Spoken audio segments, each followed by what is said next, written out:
Hola, aquí estamos nuevamente en este programa audiovisual Vox Populi Científico. Este es un programa del Centro de Estudios de la región de Valparaíso, cuyo propósito es la promoción de las ciencias, tecnologías, el conocimiento y la innovación y la valoración del quehacer de los científicos de nuestra región. En la dirección, Manuel Tobar Leiva, presidente del CER Valparaíso. En la conducción, el periodista Gonzalo Gutiérrez, quien les habla. Y en la dirección de televisión, Marcelo Sagredo. Vox Populi Científico se transmite por las redes sociales, en Facebook Live, a través de la página web mstv.cl y por la página de Facebook CER Valparaíso. Agradecemos la acogida del Club Alemán de Valparaíso, donde nos encontramos, que está ubicado en Salvador Donoso 1373, que ofrece servicios de restaurante y dispone de amplios salones para eventos sociales y culturales, ubicado aquí en pleno centro de Valparaíso. Hoy día nos encontramos con Andrea Calixto. Ella nació en Santiago y se formó en la Universidad de La Habana en Cuba y se educó en la Universidad de Columbia en Nueva York. Trabajó hace un año en la Facultad de Ciencias de la Universidad del Paraíso, que dicho sea de paso, es su trabajo soñado, y es la directora alterna del Centro Interdisciplinario de Neurociencia de esta ciudad. Esa es la presentación. Hablemos Manuel Tobar con ella, ¿cierto? La conocemos por primera vez. Así es, así. Oye, muchas gracias, Andrea, por estar en nuestro programa. Estábamos recordando que ya tenemos algo así como 43 programas con científicos de la región. Y bueno, y tenemos unas excelentes relaciones con nuestro director del Instituto de Neurociencia, don Juan Carlos Sáez, de manera que le hemos entrevistado a varios miembros del centro. ¿Ah? Me recuerdo a Catherine Whitlock, ¿ah? Y otros más. Así que bueno, es un agrado tenerte con nosotros, Andrea. Estamos viendo tu currículum y vimos que tú estudiaste en la Universidad de La Habana, pero también estudiaste en Nueva York, digamos. Entonces, cuéntanos un poquito, digamos, esa parte, digamos, que es importante para nosotros. Bueno, buenas tardes, es un placer para mí estar aquí. La primera vez que supe de este programa fue una entrevista que le hicieron a Ramón Latorre, quien es el fundador de nuestro centro. Así es, claro. Me siento muy honrada de estar en cualquier parte donde él también haya estado. Bueno, muchas gracias y qué bonito que tengan este programa. Es una elegancia de parte de ustedes de querer saber de la ciencia y resaltar lo que se hace en Valparaíso, que es una ciudad con mucho acervo cultural y científico también. Bueno, para contarles un poco cómo es ese devenir, que suena un poco extraño o quizás merece una explicación. Yo me crié en Cuba, estudié desde la escuela primaria, la secundaria, la universidad, soy microbióloga de la Universidad de La Habana y siempre tuve como, cuando uno lo crían en Cuba, uno siempre piensa que puede hacer con su vida lo que sueña. Entonces era cosa de soñar solamente y siempre quise ser científica. Entonces para mí en algún momento identifiqué a mis ídolos científicos y en ese momento estaban en los Estados Unidos. Así es que decidí hacer el doctorado allá y así fue. Y también en Columbia, que está en Nueva York. Y ahí, bueno, fue un momento muy, muy lindo porque también me di cuenta que aquello de las barreras políticas no es tal, es decir, la política tiene su propia dinámica, pero las personas somos los que generamos las alianzas o las peleas. Y en ese sentido no había contradicción alguna entre mi formación en Cuba y mi educación en los Estados Unidos. Y tengo excelentes recuerdos de eso. Entonces, para continuar con la contradicción, tengo dos casas, es decir, mi casa son La Habana en Nueva York y ahora también Valparaíso. ¿Qué te parece? O sea, el derecho a la diferencia, el pluralismo, digamos, la democracia. Aquí está representada por Andrea Calixto. ¿Ah? Muy bien, excelente. Oye, bueno, en el tema de lo que tú has estado estudiando, investigando, está siempre el tema de la biología. Yo veo que hay un enfoque hacia lo microscópico. Ajá. Y entonces, digamos, uno nunca sabe cuáles son las relaciones que hay entre el microbio y cómo afecta ese microbio al funcionamiento del organismo humano. Entonces, al parecer tú, ¿no es cierto?, tu enfoque investigativo ha estado por ahí, por ese lado. Cuéntanos un poquito cómo te ha ido ahí. Sí, bueno, lo estoy pasando muy bien, eso es lo primero. Hacer este tipo de ciencia es realmente lujoso porque puedo combinar mis dos pasiones, una que es la microbiología. Como les dije, yo estudié microbiología por 5 años en la Universidad de La Habana y luego hice mi doctorado en neurociencias, entonces resulta ser que las bacterias son extremadamente importantes para todos los procesos de nuestro cerebro, también para todos los procesos en general. No deberíamos ponerle apellido, puesto que afectan y enriquecen todas las funciones humanas, ¿sí? El hecho de que estén conectadas con el sistema nervioso es un poco más llamativo, porque si yo te digo las bacterias que tú tienes en tu cuerpo influencian la forma en la que tú piensas y la forma en la cual tú te conduces.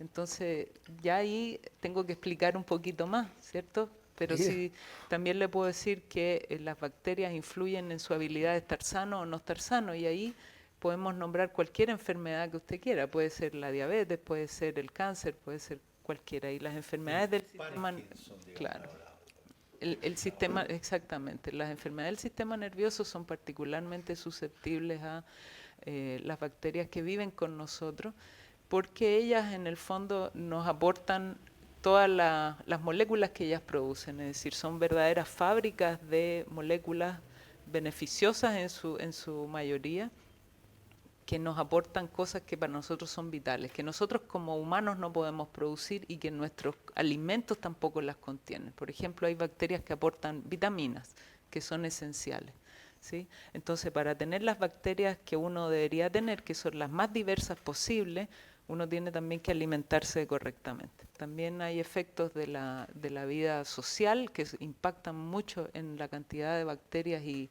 los tipos de bacterias que tenemos, como son el estrés, por ejemplo.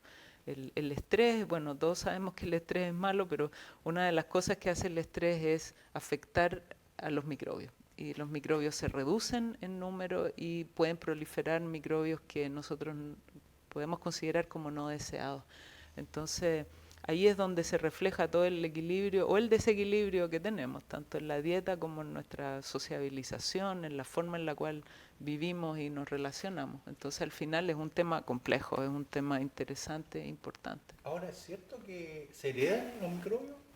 Los microbios se heredan y también los efectos de los microbios se heredan. Uno puede, yo estudio en un organismo pequeñito que es un nematodo microscópico, y en los estudios de los cuales les puedo hablar con mucha profundidad son hechos en ese modelo animal. Hasta ahora los animales en general se comportan todos de una manera similar, por eso que podemos utilizar organismos modelo, porque lo que pasa en una bacteria o en un organismo microscópico como un gusano también ocurre en los humanos y en los animales grandes. Entonces, una de las cosas que nosotros hemos aprendido, por ejemplo, que ciertas bacterias nos aportan neurotransmisores y nos aportan moléculas que nos ayudan a pelear contra las enfermedades neurodegenerativas. Entonces, en humanos se han hecho bastantes estudios, algunos mejores que otros, porque necesitamos cortes muy grandes de personas para poder sacar una conclusión realmente sólida, porque una cosa importante es que toda la microbiota, que es este grupo de microbios que viven dentro nuestro, en todos nosotros son distintas. Cada humano tiene una microbiota que es única, y eso es un descubrimiento importante también. Es decir, ¿Y cómo se sabe? ¿Con qué instrumento ustedes saben calcular cuánto de microbiota tenemos cada uno de nosotros? Bueno, hay varias formas de hacerlo, pero la más simple es utilizar las deposiciones para extraer las bacterias de allí, cultivarlas, y además, sin cultivarlas, uno puede saber qué bacterias están presentes trayéndoles el material genético. Y hay muchas formas de hacer eso. Hoy ese es un método, digamos, común, no es difícil de hacer. Existen, las compañías venden reactivos que nos permiten hacer eso, y básicamente uno puede analizar de manera personal de dónde viene qué bacteria. Y de esa manera se hizo el proyecto que se llamó el proyecto del microbioma humano. Y estas conclusiones que yo le digo vienen de allí, de que cada uno de nosotros tiene una microbiota personal, inclusive de personas que viven en la misma casa y que tienen una historia común, son distintas. es como parecido al ADN, o sea, cada persona tiene un ADN distinto, Ajá. y entonces esta microbiota también tiene Sí, la es misma personal, característica, es única, única. sí, es única. Ahora, usted me preguntó antes si la microbiota se hereda y efectivamente eso es un tema extremadamente relevante porque cuando uno, aquí es donde puedo hablar también de temas más sociales, es decir, una madre que se ha alimentado correctamente, que es bien tratada, es una persona, digamos, feliz, contenta, puede tener con mayor probabilidad hijos que tengan mejor perspectiva. Entonces, si uno quiere hablar de la democratización de la salud, uno tiene que realmente preocuparse de las madres y realmente Y ponerle su foco a eso, y alimentación. su alimentación, su estado general de... Hablamos que el estrés era una de las cosas que más impactaba en la microbiota. También la forma en la que un individuo nace. Por ejemplo, si uno nace por cesárea, adquiere la microbiota de la piel. Si uno nace por el canal normal vaginal, adquiere la microbiota de la vagina. Y luego, al ser amamantado, los bebés también adquieren la microbiota de la madre directamente. Y bueno, la leche también tiene propiedades súper importantes en el procesamiento de los alimentos y todas esas cosas. ¿Sabes tú que me recordó esta última frase tuya que yo tengo un hermano mellizo Ajá. y entonces mi mamá no tuvo más leche. Y imagínate, tenía que amamantar, digamos, a dos personajes, digamos, al mismo tiempo. Y entonces una comadre de ella, que era madrina nuestra, pero que era de un estatus social muy alto, ¿ah? Que no era el nuestro. Ella se ofreció para amamantarnos, A los dos. a los dos. Pero Ya. parece que yo era el que más amamantaba. Claro. Oye, pues, entonces yo siempre me he hecho la pregunta si eso tuvo efecto, digamos, en nuestro desarrollo. Y Eso de tú me todas estás dando, maneras. digamos, ¿cierto? Sí, La sí, respuesta, digamos. sí. La verdad es que solamente intuitivamente pensé que esa leche era, digamos, muy importante. Sí, De las mejor calidad, está nodrizas. diciendo, ¿no? O No sea, puede ser. No sé. la comadre se Bien alimentaba alimentado. bien, pues bien alimentada, digamos, y todo. Entonces eso evidentemente, y es el contrapunto que hace Andrea, o Sí, sea, pues. es el tema, o sea, yo me imagino La qué gente es lo que estará pobre. pasando en África, qué estará pasando la Sí, pues. gente, digamos, no sé, de menores recursos Claro. con este tema, digamos, y ignorando también esta situación, digamos. Sí, Es cierto sí. eso que hay relaciones, ¿no? Con lo que dice Sí, Manuel. sí lo hay. Y en algún momento durante la pandemia yo Ah, escribí un también. Imagínate. artículo en donde que salió en la prensa chilena donde estaba tratando de traspasar este mensaje, en donde era muy importante, si nosotros realmente queremos lo mejor para nuestros hijos, lo que hay que hacer es regalarle una buena microbiota. Hay que garantizar que la gente tenga acceso a criar correctamente sus microbios y no solamente el microbio en sí, sino que lo que el microbio te da también es heredable. Hay efectos que producen los microbios que son prolongables en el tiempo, que son independientes de la existencia de la bacteria como tal. Y eso puede, dependiendo de qué estamos hablando, puede durar 1, 2, 3, varias generaciones. ¿Sí? Entonces, de cierta manera, cuando uno nace, ya viene con una impronta de lo que le pasó a la familia de uno. Y eso no es que, y eso también es lindo saber que uno lo puedes remontar eso no es un determinismo catastrofal. Eso se Interesante. puede cambiar, la microbiota se puede mejorar y Eh, tú también puedes elegir qué es lo que vas a comer y cómo por vas a la alimentar alimentación. esa microbiota. La Y eso, alimentación saludable se habla mucho, digamos, de esto, exactamente. pero qué interesante. Y esa Ahora, parte es más democrática, si podemos hablar de cómo repartir eso de mejor manera, ¿cierto? claro, claro. Ahora, eh, tú estás, digamos, afiliado o eres vicepresidenta o representante de América Latina en una organización internacional que se Ajá. preocupa de este asunto, eres representante de Latinoamérica y hay un tipo, digamos, de metodología investigativa C. elegans. Sí, ¿Ah? el C. De elegans, qué se sí. trata eso? El C. elegans es el nombre, digamos, el nombre científico, se llama, el nombre completo es Cenorhabditis elegans, es un nemátodo microscópico que no es parásito, es un nemátodo de vida libre que se alimenta de bacterias. Y este animal fue introducido hace ya casi 50 años en el mundo científico y se ha usado como un modelo desde entonces con muchísimo éxito. Entonces, la comunidad que estudia Acenorhabditis elegans es una comunidad que se fundó en los principios de compartir, los principios de hablar de datos sin que estén publicados, es decir, de compartir la ciencia en el momento que se está produciendo. Es gente con, digamos, con ideas muy generosas. Nosotros somos completamente abiertos en tanto a lo que tenemos y cómo lo compartimos, y en ese sentido mi labor en esta comunidad es precisamente llevar a América Latina hacia el hemisferio norte, hacia el estatus del hemisferio norte, que es donde más se ha estudiado este organismo, y cómo nosotros podemos aquí acceder a metodologías de aprendizaje, de cómo podemos hacer mentorías a los estudiantes y también de cómo facilitar el acceso a la ciencia, porque para nosotros aquí todo resulta más dificultoso, más caro, se demora, todo lo que nosotros compramos a las empresas llega mucho más tarde. Si nosotros tenemos, desde la partida tenemos una desventaja, y una de las cosas que hace esta organización, que es la del Worm Board, Worm de gusano y Board como de mesa directiva, lo que hace justamente es tratar de accesibilizar esto para todo el mundo. Entonces, actualmente yo también codirijo un programa de mentorías para todas las personas que requieren ayuda, ya sean, por ejemplo, en asuntos de género, en escritura de manuscritos, en escritura de tesis, en todas esas cosas que básicamente nuestros colegas del hemisferio norte se dan cuenta de que si ellos quieren hablar realmente de igualdad, porque eso es un tema súper importante en la ciencia hoy, de la diversidad, la igualdad y el acceso a las cosas, tienen también que contar con países y continentes completos donde estamos realmente en desventaja. Y no solamente dentro del hemisferio norte, sino que también hacia el sur, hacia el costado, a todos lados, digamos. Entonces ahora nosotros incorporamos el continente asiático, incorporamos Australia, y nosotros los latinoamericanos hemos hecho muchas iniciativas para también acceder a que todos los latinoamericanos que quieran trabajar en este nemato lo puedan hacer con la ciencia de muy buen nivel. Esa es como ¿Hacemos la pausa? Hacemos la pausa, ¿Hacemos sí. la pausa, Andrea? Hagamos la pausa. Hacemos la pausa y seguimos conversando aquí con Andrea Calixto.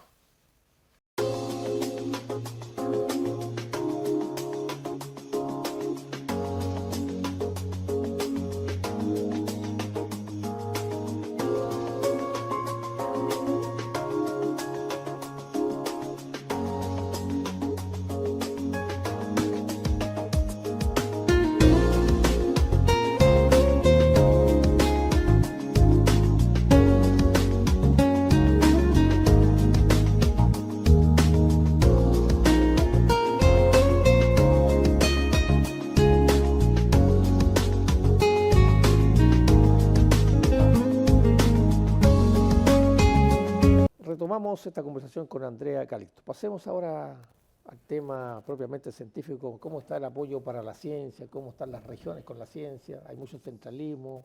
¿Hay aporte para las regiones?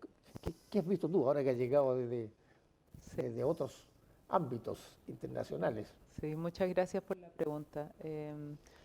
Hacer ciencia en regiones, por una parte, es inspirador porque hay muchas cosas que hacer, y por otra parte es muy difícil. Y esto es algo que algunos de nuestros líderes han planteado de manera muy clara, pero el progreso es muy lento. El progreso es extremadamente lento, el centralismo de este país es astronómico, y yo misma, que vivía en Santiago hasta hace poco, no me daba cuenta de lo prevalente que es, y cuando uno vive en la región, con esto quiero decir que si uno no hace realmente el ejercicio de ver cómo es la ciencia en las regiones y lo difícil que puede llegar a ser, uno se está mirando el ombligo en la capital, y eso es algo que hasta yo lo hacía estando allá, por lo tanto entiendo el fenómeno. Es importante salir, exactamente, es importante vivir la experiencia de los otros. Esas son cosas que no son transferibles, y por lo tanto hay que dejar que las personas de las regiones tomen las riendas de su propio futuro. Nosotros no podemos seguir consultándole al gobierno central todo, Y realmente es una mala costumbre, es una muy, muy mala costumbre. Y además es tan mala costumbre que los propios políticos y políticas lo dicen. Todo el mundo habla de la descentralización, de lo importante que sería, pero estamos todavía tratando de pasar del dicho al hecho, ¿sí? Y sería sumamente importante que en nuestra región, donde además hay, aquí voy a hablar, digamos, a título personal, pero también con la bandera de Valparaíso, de que nos dejen a nosotros decidir cómo queremos hacer la inversión en ciencia, que aquí hay muchas personas que piensan muy bien acerca de cómo quieren desarrollarse, y eso es algo que es primordial, reconocer la autonomía, la independencia y el valor que tienen las regiones, porque este país está lleno de hitos y de lugares importantes que están produciendo mucho al conocimiento general. Sin embargo, está todo el foco puesto en la región metropolitana. Y eso, actualmente hay políticas que están tratando de descentralizar, pero a eso no se puede bajar la guardia. Y eso es algo que también requiere que los políticos y las políticas que viven en Santiago vengan a visitarnos, vengan a ver cómo es la vida en la región y se pasen un rato acá, que hagamos un cambio, ¿cierto? Vengan a vivir a la casa nuestra, vengan a residir en nuestros laboratorios y a ver cómo es la realidad. De todas maneras, nosotros estamos personalmente estoy en un centro de excelencia donde las cosas han funcionado muy bien en el pasado. Tenemos una trayectoria tremenda de hacer neurociencia y ciencia en general de mucha calidad. Y este tipo de esfuerzos también se ven menoscabados cada vez que pasamos por ciclos de financiamiento, de postulación, en donde uno puede quedarse sin financiamiento y todo el trabajo que se ha hecho en los últimos 10 años se puede desaparecer. Entonces está pidiendo una política de centros mucho más consecuente con mantener lo que se ha construido con tanto trabajo. Y en ese sentido hay personas muy importantes en mi vida que yo les agradezco personalmente que hayan tenido la valentía de haberse mudado a las regiones, gente que no era de la región, que se vino a la región, que eligió vivir en una región para realmente aportar al desarrollo del país desde sus provincias.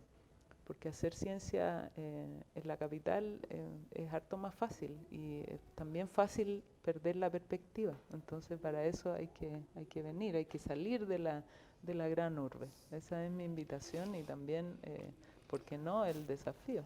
Ahí te toca a ti, Manuel, porque tú, aquí tenemos una persona que está empeñada en la descentralización del país. Te tocó Sí. aquí, ¿eh? Claro.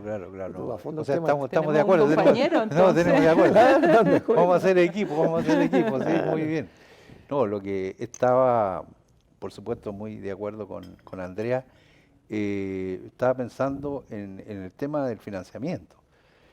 Uno, que el presidente Boric, al asumir y en su programa de gobierno, ha planteado que en ciencia y tecnología tenemos que tener del 3,4%, que el guarismo que hay en relación, digamos, ¿no es cierto?, al presupuesto, al Producto Interno Bruto, se pase al 1%. Y claro, esa es una gran noticia. Ahora, cuando conversamos nosotros con el Ceremi de Ciencia aquí, él nos contaba lo difícil que es, digamos, esa digamos, transferencia de recursos hacia regiones. Estamos hablando de un Ceremi que vela por toda la parte desconcentrada de la administración central.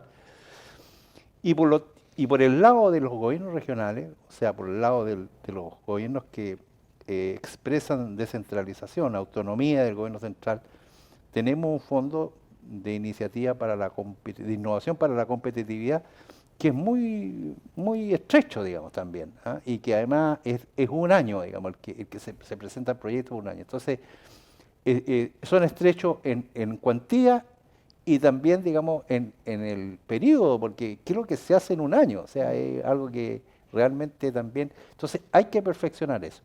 Y, por último, quiero contar de que en el proyecto de ley del royalty se planteó, digamos, que para los gobiernos regionales vendría, digamos, ¿cierto?, un fondo de fomento de la productividad, del desarrollo productivo y de la ciencia, tecnología, conocimiento e innovación.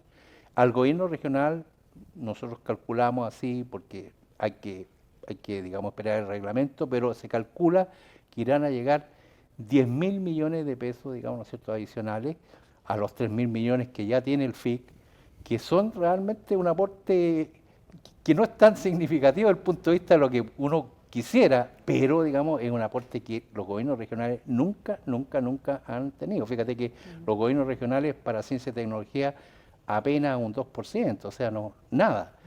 Y por lo tanto es una buena noticia y esperamos que se cumpla esto, porque lo que dice Andrea es realmente estremecedor cuando uno piensa que el desarrollo regional pasa por la ciencia, el conocimiento y la innovación. O sea, nosotros, Sí. digamos, para colocar mayor valor a las cosas, a los productos, a los procesos, etcétera, oye, tiene que tener, digamos, realmente un desarrollo en la ciencia y la tecnología y la innovación. Ahora, ¿cuál es tu enfoque respecto del tema de género? Porque resulta que también nosotros echamos de menos a las mujeres lideresas, digamos, ¿no es cierto?, en este tema. Hemos entrevistado a varias, ¿no es cierto?, entre otras a la directora del CREA, digamos, ¿ah? Que ella La María también, Elvira, la María a la Elvira, manena. la manera que también ella le encanta este tema, digamos, ha sacado premios en este asunto. ¿Cómo ves tú esa parte? Sí, bueno, gracias de nuevo por preguntarlo. A mí eh, el liderazgo me ha llegado un poco por trabajo, es decir, hay que hacer las cosas y tú te sumas, y cuando uno es democrático, evidentemente van a estar las mujeres presentes, ¿sí? En neurociencia nosotros tenemos que esforzarnos bastante más para tener más mujeres que estén investigando en neurociencia. En particular estoy hablando de un campo que hasta ahora ha sido dominado por hombres mayormente. Entonces es un trabajo que nosotros tenemos que hacer de mantener a mujeres haciendo ciencias exactas y en otras cosas como la ingeniería, por ejemplo, donde siempre hay menos mujeres que hombres. A las mujeres hay que cuidarlas. Cuando uno dice quiero tener liderazgo femenino, tienes que entender cuáles son las dificultades que nosotros enfrentamos, de manera tal de que tu liderazgo sea posible, de que tu permanencia en la ciencia sea posible. Eso se hace primero escuchando a las mujeres. Como lo mismo que habíamos hablado de la ciencia en regiones, si quieren saber cómo es hacer ciencia en regiones, dejen que hablen los que están en las regiones. Si quieren saber cómo es la vida de las mujeres en la ciencia, pregúntenle a las mujeres. Es importante que la gente que tiene algo que decir lo diga, no poner palabras en la boca de otras personas sin haber tenido la experiencia. Es muy importante. Si yo quiero hablar de periodismo, le pregunto a ustedes, no voy a hablar yo porque no soy periodista. Es un poco eso, es poner los acentos en las personas que tienen la experiencia. Ser líder o estar en lugares donde uno es más visible, también te da una súper responsabilidad, que es tener que representar a la mayor cantidad de personas posible que estén bajo ese sombrero o bajo ese paraguas. Y para eso uno tiene que conocerlas, porque tampoco puedo pretender que mi experiencia personal sea la de todas las mujeres. Yo quiero conocer de las mujeres y de una manera transversal, desde las personas que se están recién uniendo a las universidades hasta las profesoras. Una de las cosas que nosotros hacemos en este programa de mentorías es darle mentoría a todas las personas, a todos los niveles. Anteriormente, mentoría es, por ejemplo, decir, yo no sé cómo hacer esto ahora. Este problema que estoy enfrentando en mi institución me supera. Yo necesito que alguien que lo haya vivido me ayude a solucionarlo. Esa resolución muchas veces está en otros países, en otras instituciones, con mujeres que lo han vivido. ¿Sí? No digo que este es un programa de mentoría extenso, no es solo para mujeres.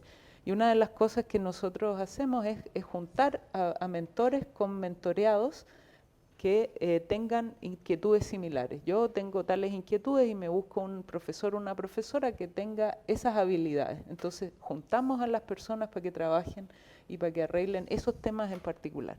Antes, por ejemplo, y esto habla mucho de cómo yo veo los liderazgos, antes no existían mentorías para personas que ya son profesores, existían mentorías solo para personas que estaban recién llegando a la ciencia, para profesores muy nuevos o para estudiantes o para personas en estadio postdoctoral, que es un estadio intermedio entre el estudiante y el profesor.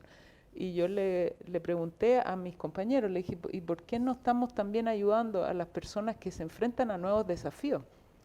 Como por ejemplo un liderazgo. Yo nunca he tenido un cargo de liderazgo, nunca he sido líder en una región, por ejemplo.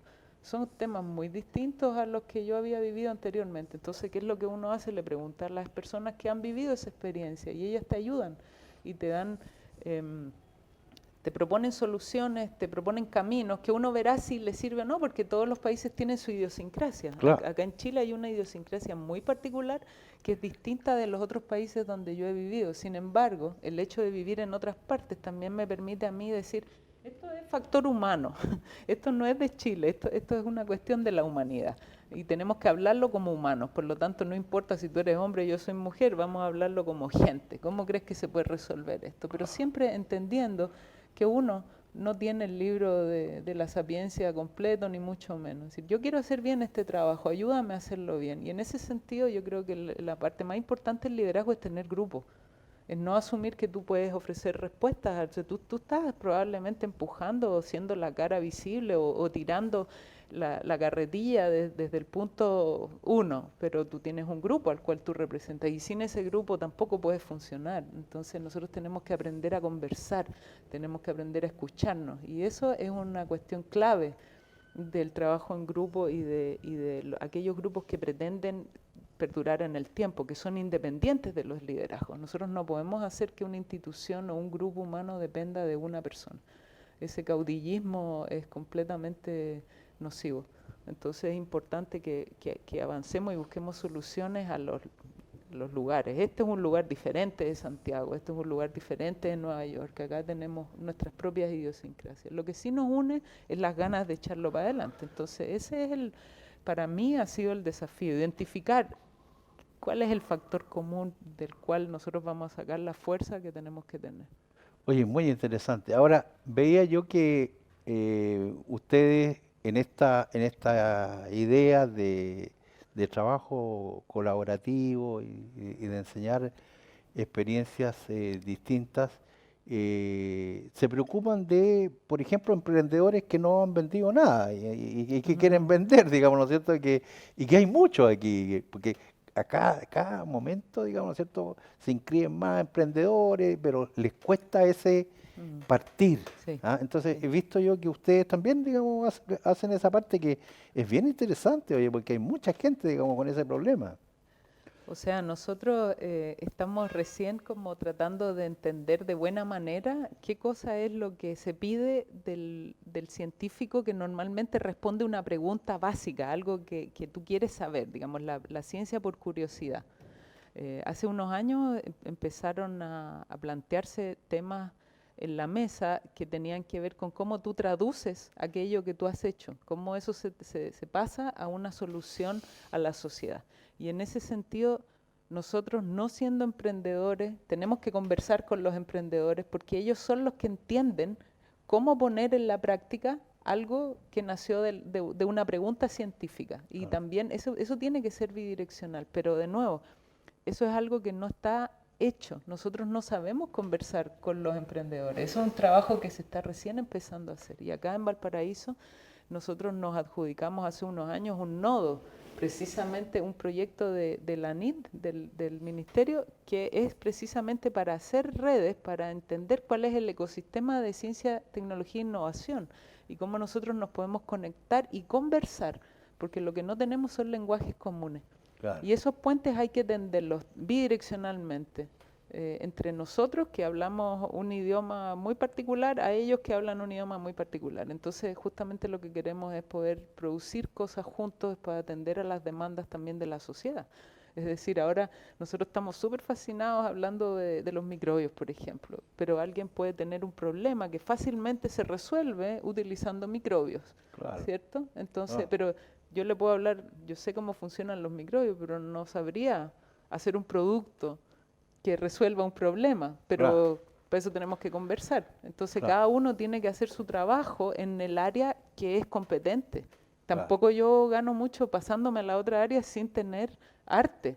Necesito poder conversar y que esto realmente fructifique. Pero ahora mismo yo encuentro un clima que es mucho más propicio que antes. En los últimos 5 años estamos todos hablando de innovación, que era algo que estaba ausente del discurso del científico más elemental, digamos, que está preocupado de las preguntas elementales de cómo funcionan los seres vivos, que es básicamente lo que yo hago, entender cómo es el Claro. funcionamiento. Ahora, tenemos nosotros muchas universidades aquí en la región. O sea, si uno piensa comparativamente las regiones, Santiago que tiene mucha población universitaria y profesores, pero desde el punto de vista porcentual, oye, la incidencia que tiene el sector universitario en nuestra región es altísima. Sí.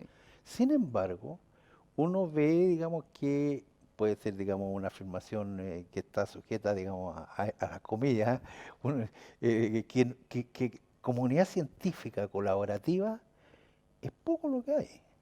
Nosotros hemos entrevistado muchos científicos, pero de que aquí en nuestra región haya, digamos, ciertos conocimientos, se conozcan, digamos, haya esto que tú nos estás, digamos, contando, es muy poco lo que vemos.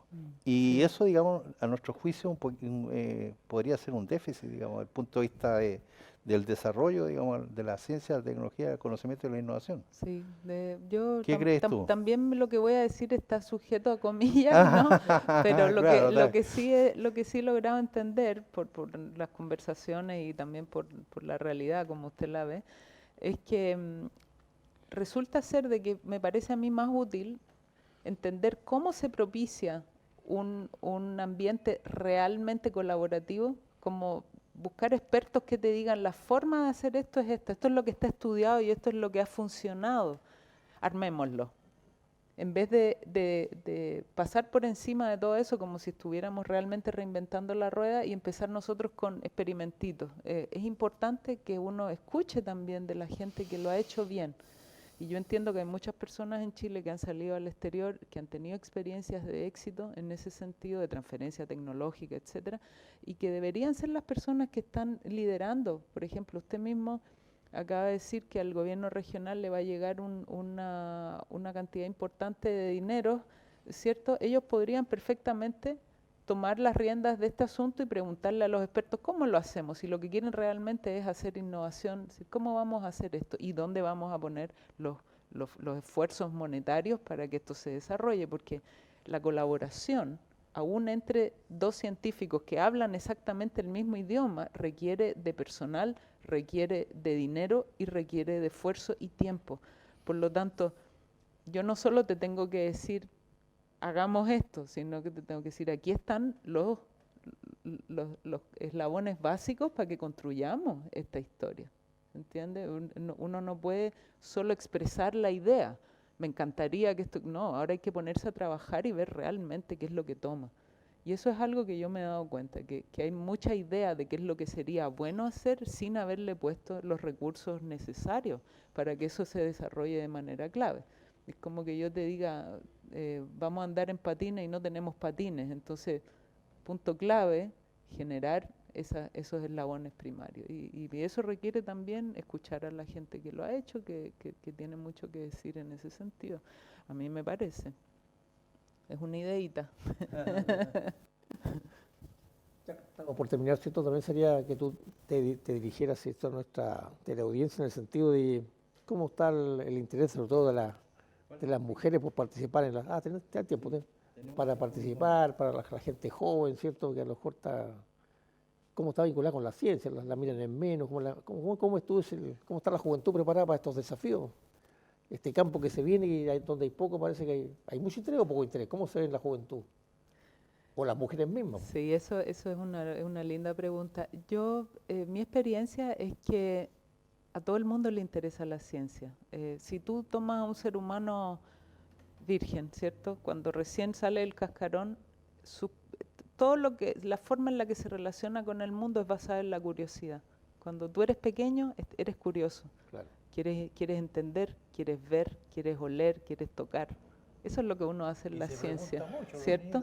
Tengo un nieto Exactamente. de 4 años que sigue preguntando cosas. Digamos. Exactamente. Claro. Entonces, desde ese punto de vista, tú tienes científicos y científicas por todos lados. Entonces, precisamente ahí está. Uno no debe ver la ciencia como algo que se alcanza de manera difícil, ni que hay la que ve estar lejana, luchando, no, Claro, que es de Marte. claro, el desempeño diario puede ser con un enfoque científico, que las personas que tenemos hijos, que hemos criado personas, que estamos cerca de otras gentes, hay que dejarlas que fluyan y abrirles esos caminos, responderles las preguntas, y cuando uno no sabe una respuesta, decir no sé, pero te voy a ayudar a buscar a quien te la pueda leer libros, contar historias hasta el fondo, no ver videos de 30 segundos para informarse, sino que estudiar más en profundidad, conversar. Preguntarle a las personas, ¿qué te interesa hacer? Cuéntame tus curiosidades, cuéntame tus proyectos.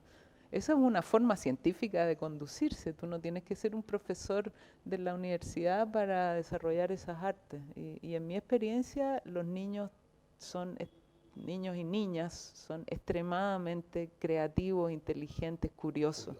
Hay que escuchar eso también e inspirarse. Entonces, lo que hay que cuidar en nuestra gente es la motivación.